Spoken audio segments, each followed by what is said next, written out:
기업가 정신에 대해서 이야기하기 전에 유명한 스티브 잡스의 에피소드를 하나를 소개하죠. 2005년 스티브 잡스가 스탠포드 대학교에서 한 졸업 축하는 전설이 되었다. 그의 말은 온 세상에 메아리 쳤다. 당신이 하는 일을 사랑하라. Love what you do. 그러나 이 말은 사랑하는 것을 하라. Do what you love라는 말로 변질되었다. 사랑하는 것을 하라는 조언에는 쌍둥이 형제가 있다. 열정을 따르라라는 간결한 경고가 그것이다. 덧붙여 나는 이렇게 말하고 싶다. 당신이 사랑하는 일을 하지 말라. 당신은 당신이 사랑하는 일을 해서 먹고 살 수 있는 행운아인가? 오래지 않아 더 이상 그것을 사랑하지 않게 될 것이다. 당신이 창출하는 가치를 사랑해야 한다. 과정은 어렵지만 그 과정을 통해 창출되는 가치를 향한 당신의 사랑이 그 어려움을 정당화해준다. 나의 현재의 목적은 행동을 불러일으킨다. 그 행동은 수고로움을 의미하고 그 수고로움은 재미와 열정으로 충만하지 않다. 그럼에도 불구하고 일에 따르는 긍정적인 결과들은 더 큰 열정을 낳는다. 아침에 일어날 때 $1,500가 밤새 벌렸다는 것을 깨닫는 순간 열정이 꿈틀거린다. 기업가에게 있어서 고통과 열정은 인생 여정의 동반자다. 노력의 긍정적 결과들이 일단 느껴지기 시작하면 더 많은 열정이 생기고 동기부여 사이클 전체가 향상된다. 당신의 비전에 대해 열정을 품으라. 비전은 어떤 대가를 치르더라도 당신을 행함으로 이끌 것이다. 행함과 더불어 중요한 것이 의미와 목적이다. 먼저 당신이 $10억 벌었다고 상상해 보는 것이다. 그렇게 큰 돈이 수중에 들어온다면 당신은 구체적으로 무엇을 할 것인가? 나는 세계 여행이나 멋진 외제차를 말하는 것이 아니다. 당신이 그 모든 것을 다 하고 난 뒤에 무엇을 하고 싶은지 묻는 것이다. 살 것을 다 사고 볼 것을 다 보고 난 뒤에 당신은 무엇을 할 것인가? 그것이 무엇이든 거기에 당신의 인생의 의미와 목적을 부여하는 것이 무엇인지에 대한 실마리가 들어있을 것이다. 이 말 굉장히 중요하죠. 막상 우리가 많은 돈이 생겼을 때 무엇을 할 수 있는지 생각해 보면은 거기에 대한 구체적인 목적이 없는 경우가 참 많아요.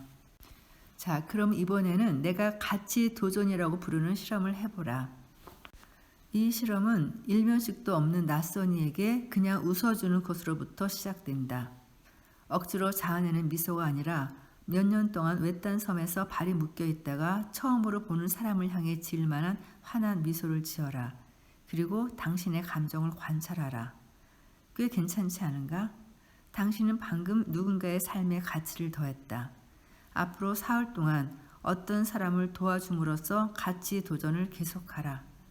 이것을 하기 위해 새로운 기술이나 당신이 익숙하지 않은 것을 배우라. 완수될 때까지 그만두지 마라. 여기서 또 한 가지 중요한 점은 그 일을 새롭게 배운 과정이나 스킬을 써서 해야 한다는 것이다. 가치 도전을 완수하는 순간 느껴지는 감회에 주의를 기울이라. 기분이 좋을 것이다. 흥분이 몰려올지도 모른다. 나는 이 경험을 기업가 정신 헤로인이라고 부른다. 그리고 한번 그 맛을 보면 되돌아갈 길이 없다. 그 멋진 감흥은 당신의 창의적인 땀이 다른 사람을 위한 가치를 창출할 때 찾아오는 것이다. 가치 회로로는 첫 매출이나 첫 고객 혹은 첫 긍정적 사용 후기와 함께 확증된다. 이제 상상해보라. 단 한 사람이 아닌 수천 명의 삶에 가치를 더했다. 내 말의 요점은 가치 회로를 창출하고 사람들을 도우며 돈을 버는 것은 말할 수 없이 보람차다는 것이다. 그리고 또 하나, 가장 위대한 행복의 비밀은 자율이다. 자유, 자기 인생에 대한 통제감을 가능케 할 능력, 선택의 폭을 넓힐 수 있는 능력, 이동성, 스스로 결정하고 승인하는 능력. 잘 살고 있다는 긍정적인 감정을 만들어주는 요인 중 우리가 지금까지 고려해온 그 어떤 요소도 자기 인생에 대한 강력한 통제감보다 더 확실한 행복감을 주는 것은 없다. 당신의 힘은 선택에 있다. 단순히 행동을 선택하는 것뿐 아니라 생각을 선택하는 것도 중요하다. 선택은 의미와 목적이 생기를 띠게 하고 자율성의 활기를 불어넣으며 세상을 변화시킬 도구들을 당신의 손에 쥐어준다. 그리고 당신이 변화의 첫 대상이다. 당신의 삶은 당신이 이끌어야 한다. 그럼 이제 본격적으로 추월차선 기업가 정신을 살펴보겠습니다. 먼저 통제의 계명, 구축하고 소유하라. 내가 통제할 수 있는 진짜 나의 자산들은 개인적 브랜드, 독자 명단, 플랫폼밖에 없다. 나는 거의 10년을 들여서 나의 메시지를 전하는 포럼을 구축했고 그것은 나의 통제 안에 있다. 이런 식으로 한번 생각해보자. 아마존이 해리포터의 판매를 거부한다면 롤링의 도서 매출이 수백만 달러에서 수백 달러대로 떨어질까? 물론 아니다. 충분한 영향력 다각화 덕분에 롤링은 자신의 브랜드와 플랫폼을 생산 가치주의 힘을 가지고 통제할 수 있다. 독자는 팬이고 팬은 작가에게 충성스럽다. 통제의 최종 요소는 무엇일까? 그것은 브랜드다. 만일 당신이 리스크를 감당하고 귀중한 시간을 들여 비즈니스를 구축한다면 반드시 다른 사람의 브랜드가 아닌 당신의 브랜드에 투자하라. 또 다른 예를 들어보자. 페이스북, 에어비앤비, 알리바바, 우버와 같은 회사들을 생각해보라. 이 회사들은 소유하지 않고 통제만 한다. 그저 통제할 뿐이다. 보다시피 통제가 소유와 늘 동일한 것은 아니다. 통제의 계명을 위반할 경우에 발생할 수 있는 예를 하나만 들어보겠다. 내가 작은 가구를 만들어서 월마트에 판매한다. 월마트가 유일한 고객이다. 월마트가 판매 중단을 선언하면 매출이 60만 달러에서 0달러로 순식간에 떨어지고 만다. 기업가 정신 두 번째, 진입의 계명. 어려움은 기회다. 진입의 계명은 기회는 빈약한데 경쟁자들은 우글거리는 시장을 피할 수 있도록 도와준다. 진입 장벽이 높을수록 사업 시작이 어렵다. 그렇지만 진입 장벽이 높을수록 현재와 미래의 경쟁력 또한 튼실할 수 있다. 아마존 매출 코칭 강좌에는 그들의 시장, 수요, 배송 난이도의 측면에서 잠재적 상품의 강점들에 대해 랭킹을 매기고 차트로 정리해서 보여준다. 그리고 그 자리에는 전염병이라도 되듯이 피하려고 하는 상품들이 높은 자리를 차지하고 있었다. 즉, 팔기 쉽고 수입하기 쉽고 배송하기 쉬운 상품들이다. 반면 낮은 곳에 랭크되어 있는 상품들은 판매가 어렵고 그 과정이 지겹기까지 하다. 그래서 경쟁자가 적다. 그들이 추천한 상품들은 판매가 쉽다. 그리고 그와 같이 판매가 쉬운 상품들은 처음 몇 주 동안은 수익을 올려줄 수 있을지도 모른다.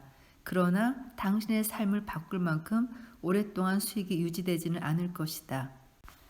추월차선 기업가 정신 세 번째, 필요의 계명. 어떤 산업에서든 기회를 만들어내는 법. 먼저 가치라는 단어를 사전에서 찾아보라.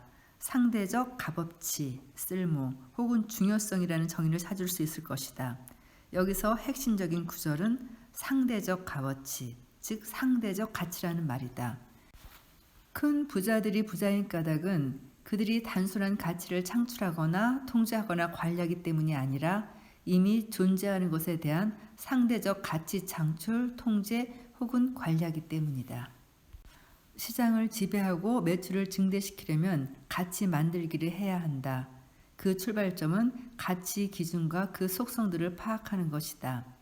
첫째, 당신의 제품과 해당 산업을 찬찬히 뜯어보면서 모든 가치 속성을 파악해보라.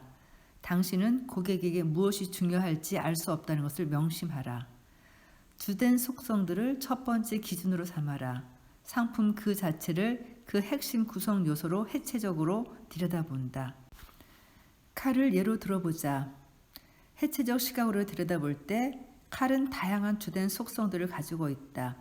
포인트, 칼끝, 엣지, 칼날의 배, 스파인, 칼날의 등줄기, 핸들, 손잡이 등등.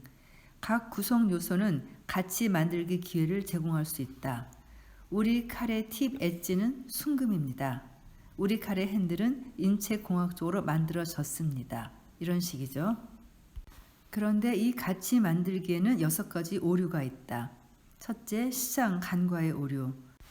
사업주가 상대적 가치를 성공의 지표로 여기지 않을 때 시장 간과의 오류에 빠진다.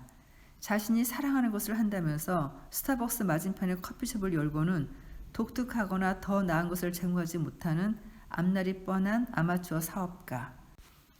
실패하는 사업가들은 시장이 원하는 것이 아닌 자기가 원하는 것을 추구한다. 이것이 시장 간과의 오류이다. 두 번째, 속성 고립의 오류. 한 가지 속성에만 집착하는 것을 말한다. 이를 비유적으로 표현하자면 기관총에 총알을 단 한 발만 놓고 전쟁에 나서는 것과 같다. 너무너무 적절한 비유죠. 세 번째, 큰 것 한 방의 오류. 큰 것 한 방의 오류에 사로잡히게 되면 당신은 시장에 한 번도 본 적이 없는 독특한 제품, 아무도 하지 않은 무언가를 찾아내야 한다고 생각한다. 이 오류에 사로잡히면 당신은 절대 아무것도 할 수 없다. 네 번째, 붐비는 방해 오류. 붐비는 방해 오류에 따르면 당신의 아이디어는 훌륭하지 않다. 왜냐하면 이미 누군가가 그것을 현실화했기 때문이다. 처음에는 새롭고 기발한 아이디어라고 여겨졌는데 나중에 알고 보니 그렇지 못한 것이다. 아, 이런, 누가 벌써 하고 있네. 그러나 붐비는 방이라 할지라도 전형적인 사고방식에서 벗어나 가치 만들기의 관점에서 바라보면 빈자리가 보인다. 다섯 번째, 텅 빈 방의 오류. 또 다른 가치 만들기에 대한 잘못된 염려는 붐비는 방의 오류 저 반대편에 있다. 텅 빈 방의 오류는 누군가 이미 집행하고 있어 하는 반대로 이것이 아무도 안 하네라고 중얼거리며 발걸음을 돌리게 한다. 여섯 번째, 유저 기업가의 오류. 내 친구는 반려동물 사업을 하지만 실제 반려동물과 함께 살지는 않는다. 보다시피 기업가 주치 그 어디에도 당신이 판매하는 상품의 열렬한 사용자이어야 그 상품을 취급할 수 있다는 구절은 없다. 유저 기업가의 오류는 기업가 자신에게 개인적으로 가치 있는 것만을 취급할 수 있다고 주장하지만 꼭 그렇지만은 않다.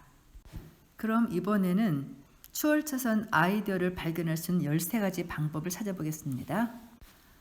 추월차선의 아이디어 발견과 가치 창출의 원천은 다음 두 가지다. 첫째, 혁신, 새 길을 내고 새로운 것을 한다. 둘째, 개선, 기존의 길을 걸으면서 가치 만들기를 활용해 이미 실행되고 있는 것을 더 좋게 만든다. 그러면 첫 번째 아이디어 발견법, 언어. 불평에서 기회 발견하기. 그렇다면 어떻게 시장이 요구하는 것이 무엇이며 시장이 가진 문제가 무엇인지 파악할 수 있을까? 그것은 시장의 언어를 습득하면 된다.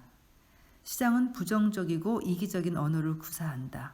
시장은 불평하고 징징거리고 원망한다. 그리고 거기에서 우리는 기회를 발견할 수 있다. 내 친구 한 명은 아마존을 검색해서 매출은 높지만 후기가 부정적인 제품들을 찾아낸다. 그리고 그 불평들을 면밀히 검토하면서 자신이 해결할 수 있는 불평들을 찾아낸다. 그런 것이 발견되면 상품 개발에 활용한다. 여기서 좋은 사업 아이템 하나 알려드릴까요? 1시간 전에 나도 말라버린 베이컨 기름으로 끈적거리는 프라이팬을 닦으면서 툴툴거렸다. 난 이게 싫어. 당신이 싫어하는 것에 주의를 기울여라. 더 편리한 것을 바라는가? 바로 거기에 추월차선 아이디어가 있다. 아이디어 발견법 두 번째, 편의성 증대, 불편 해결을 통해 가치 만들기. 같은 상품일지라도 편리한 서비스를 제공하는 회사를 불편한 서비스를 제공하는 회사가 이길 수는 없는 법이다. 혈액 검사 회사인 테라노스는 혈액 검사를 간편하게 만드는 상품을 출시했다. 알약 크기의 체열 용기에 혈액 몇 방울만 채취함으로써 70여 가지의 질병을 진단할 수 있는 기술을 개발해 엄청난 돈을 번 것이다.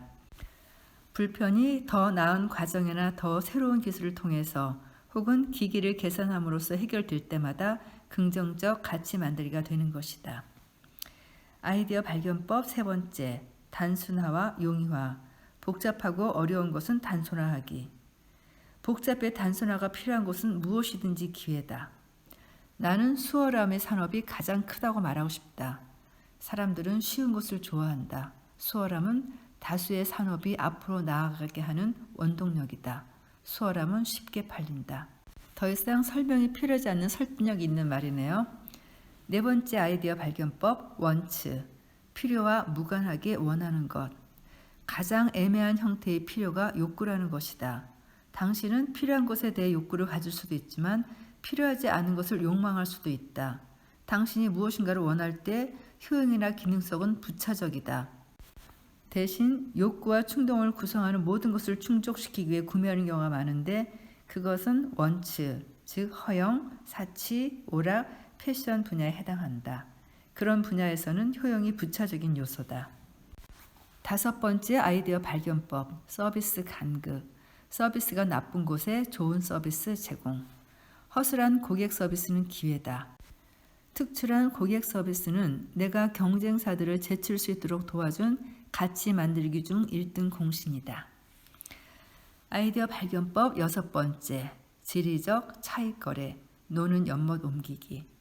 지리적 차익거래 또는 연못 옮기기는 당신의 지역에서 흔한 것을 취해 그것의 공급이 원활치 못한 곳에서 리포지셔닝하는 기법이다. 얼마 전 넷플릭스에서 보았던 영화 수리남이 생각나네요. 수리남에서는 홍어를 거저 버리다시피 하는데 우리나라에서 홍어가 비싸잖아요. 그래서 우리나라 사람들이 수리남에 가서 홍어를 수입하는 그런 영화예요. 이렇게만 들으면 무슨 무역 영화인 줄 아는데요. 마약이 관련된 그런 액션 영화였답니다. 이어지는 아이디어 발견법 7번째, 군중 먹거리를 제공하라. 진입계명의 예외 조항. 군중을 먹이라. 그러면 당신은 결코 굶어 죽지 않을 것이다. 군중 먹이기는 진입의 계명으로부터 나오는 것이다. 진입의 계명이 위반되는 곳에 기회가 있다. 왜 그럴까? 모험적 사업을 향해 난 문 중 잠기지 않은 문은 언제나 붐기게 마련이고 북적대는 군중은 먹을 것과 살 것과 서비스를 필요로 하기 때문이다. 골드러시가 절정을 이룰 때는 삽을 팔아야 돈이 되는 법이다. 최상의 기회는 군중의 일원이 되는 것이 아니라 군중을 먹이고 재우고 섬기는 데서 온다. 추월자선 아이디어 8번째, 가치 차익 거래, 수리에 비싸게 되팔리기. 가치 차익 거래에서 1 더하기 1 더하기 1은 4가 아니라 5이다. 그 증분적 차이는 당신의 이윤이다. 가치 차익 거래에서 부분의 합은 전체와 같지 않다. 어느 주택 투자자가 낡은 집을 사서 리모델링 한다고 가정해보자. 가치가 부과된 부분들은 어우러지고 그 단순 합을 넘는 전체 가치를 만들어낸다. 가치 차익 거래는 가치가 꾸준히 증가하는 모든 거래에 해당한다. 9번째 아이디어 발견법, 용도 변경. 용도 변경을 통한 가치 부과. 차고를 청소하다가 한 무더기의 자투리 목재와 사용하지 않는 카펫을 발견했다. 내게는 아무 소용없는 물건이지만 버리자니 아까운 마음이 들었다. 목재와 카펫을 결합하면 비싼 캣타워를 만들 수 있을 터였다. 용도 변경은 다양한 물건을 소재로 해서 새로운 용도의 물건을 만들어내는 것이다. 이런 아이디어는 언제 어디서 튀어나올지 알 수 없는 법이다. 문제를 보고 그 문제를 기회로 만드는 기업가는 놀라운 가치 명제를 내세우는 위대한 사업을 하게 될 것이다. 즉, 수거하고 재활용하고 용도를 변경하라. 10번째 아이디어 발견법, 마케팅 차익 거래.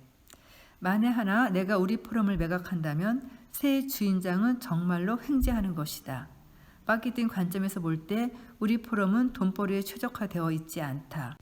그 대신에 나는 우리 포럼을 나의 메시지를 전파하는 플랫폼으로 사용하고 있다. 나의 최대 미션은 이용자들로부터 마지막 1달러까지 쥐어짜내는 것이 아니라 단순히 교육하는 것이다. 마케팅 차익 거래는 노출되지 않았거나 이용이 충분히 되지 않은 자산을 취해 더 효과적으로 이용하는 것을 뜻한다. 이윤 증대의 잠재력을 지닌 수천의 상품들이 제대로 된 마케팅의 손길을 기다리고 있다. 내가 아는 한 친구는 라스베이거스의 한 콘도를 구매해 에어비앤비에 임대했다. 그는 연 이윤으로 13,000달러를 보고했다. 이것도 역시 용도 변경을 통한 차익 거래의 좋은 사례다. 11번째 아이디어 발견법, 과도한 자본주의. 나는 자본주의자다. 그런데 기회가 되는 대로 타인을 이용해 먹고 그 과정에서 자연을 파괴하는 것을 자본주의와 혼동해서는 안 된다. 각본에서 탈출한 기업가로서 우리는 자본주의자이기 이전의 청직이다. 고객의 이익을 우리 이익 앞에 두어야 한다. 세상을 더 살기 좋은 곳으로 만들라. 그러면 돈이 따라오리라. 자본주의에게는 과도한 자본주의라는 함정이 있다. 그리고 그것은 당신과 나에게 크나큰 기회를 안겨준다. 내가 사랑하는 자연식품 회사들 중에서 몇몇은 과도한 자본주의 덕분에 탄생하고 성장했다. 예를 들어서 인간적인 방법으로 노화 기른 닭들이 낳은 달걀을 사 먹기 위해 나는 비싼 값을 치른다. 대량 생산된 보통의 달걀은 눈물 없이는 볼 수 없는 비인간적 방법으로 과도한 자본주의의 논리에 따라 생산됐기 때문이다. 저도 그런 소비를 점점 늘려나가고 있는데요. 주변에 그런 분들이 참 많아지고 있더라고요. 이어지는 아이디어 발견법 12번째입니다. 이해관계자의 강등. 과도한 자본주의와 그 기회들로 가는 위험천만한 길은 이해관계자의 강등으로 시작된다. 이 책의 독자인 당신은 내게 최고로 중요한 이해관계자다. 나는 이 책을 다름 아닌 당신을 위해 집필했다. 나의 주된 이해관계자는 내가 잘 보여야 할 서적 판매업자도 아니고 은행도 아니고 새 람보르기니를 사고 싶다는 나의 이기적인 욕구도 아니다. 당신이 나의 이해관계자 피라미드의 정점에 있다. 그런데 기업들은 성장하면서 일단 고객을 왕처럼 섬기던 기업이 상장을 하게 되면 그 회사는 더 이상 고객을 최고의 존재로 여길 수 없게 된다. 주주를 첫째로 섬기는 기업은 당신 앞에서 취약할 수밖에 없다.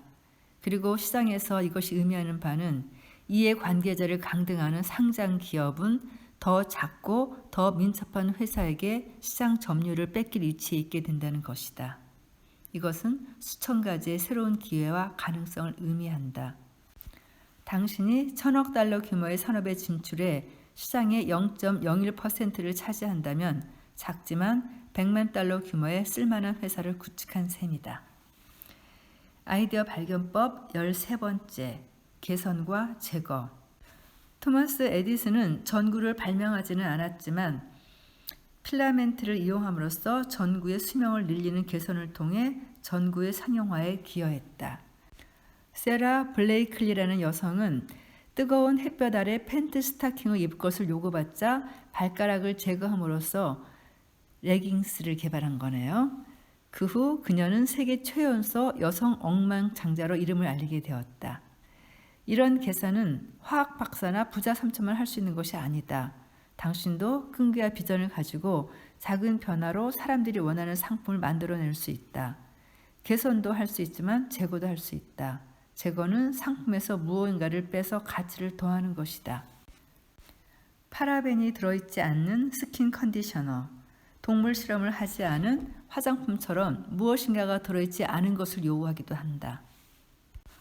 성공한 기업가들의 뒷이야기를 살펴보면 한 가지 공통점이 있는데 그들은 직접 현장에서 발로 뛰는 가운데 사원이나 고객이 무엇을 필요로 하는지를 발견했다는 것이다. 그러나 안타깝게도 많은 기업가 지망생들은 그저 기업가가 되겠다는 열망만을 품은 채 현실에서는 한 발도 떼지 못한다. 그 이유는 간단하다. 그들은 현장 경험 쌓기를 거부한다. 그러나 업계 내부에 현장 경험이 없는 사람들에게는 고생이 예약되어 있다. 현장 경험을 쌓을 시간이 없다고? 그렇다면 현장 경험이 풍부한 사람들의 자문을 구하라. 녹음이 점점 길어지고 있어서요. 오늘 녹음 여기서 마치고요. 이어지는 다음 시간에는 추월차선 기업가 정신 4번째부터 다시 시작하겠습니다. 감사합니다.